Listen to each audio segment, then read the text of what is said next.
We have another question, a couple questions from the audience. In addition to the pay, what are the musts you have to see in a contract? What are the musts you have to see in a contract? Food, hotel, um,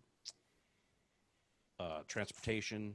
For me, and there, I dealt with, I need to make sure there's an out clause. So if if my client gets booked on a show, or something comes up in another aspect of their work, if they get hired as to be on the writing staff, then they have the ability to get out of that contract and not have any liabilities back on them. And so a lot of the times that may or may not be difficult to negotiate, whether that's, a 30-day out clause, a 14-day out clause, a 90-day out clause. I need to be able to have that security to pull a client from something if another opportunity comes up in another area of their work. So that was, for me, in addition to a litany of different other kind of cancellation clauses and things that just protect my client. If there are any content restrictions, that was a big one in colleges. Was I need to make sure that if my client gets on stage, that if you don't say there is any content restrictions, he can say, or he or she can say whatever they want to say in that instance. And it's, if they say something crazy and you don't agree with it and you shut down the show, he's still guaranteed all that money. So you still owe him a check regardless, because it's not addressed in the contract. And so there are, every aspect of just protection of the client is really kind of ideally what I are my main kind of concerns.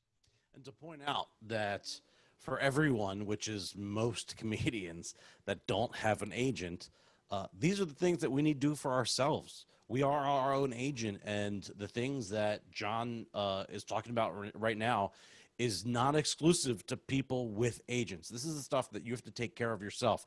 There's been times, and it's a common question on the show, is I ask performers, have you ever been stiffed, and what do you do? What did you do about it?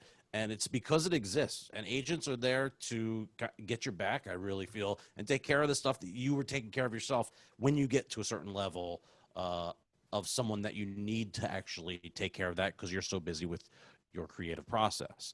And just on that, I mean, there are, if you are, concerned about that in any way and kind of want to work to protect yourself, there are plenty of templates for contracts that you can find online that can protect you in some way, shape, or form.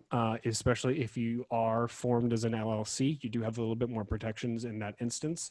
And if a buyer is not willing to provide a contract, they're too busy, they just don't normally do that. Say, hey, if I whip up, a quick one-page contract, with my LLC attached, like, is that fine? I need it for taxes. I need, you can never protect yourself enough. And even just putting that option out there to someone and showing that, like, you do need to go above and beyond when you're starting out to protect yourself, because you don't have that backing. And so that's something that, if that's what if you're concerned about something like that, or you've had a bad experience, then that's a way that you can kind of try and do. It may not work all the time. People may not be willing to sign it, but it's something that you're at least kind of putting out there to try and protect yourself.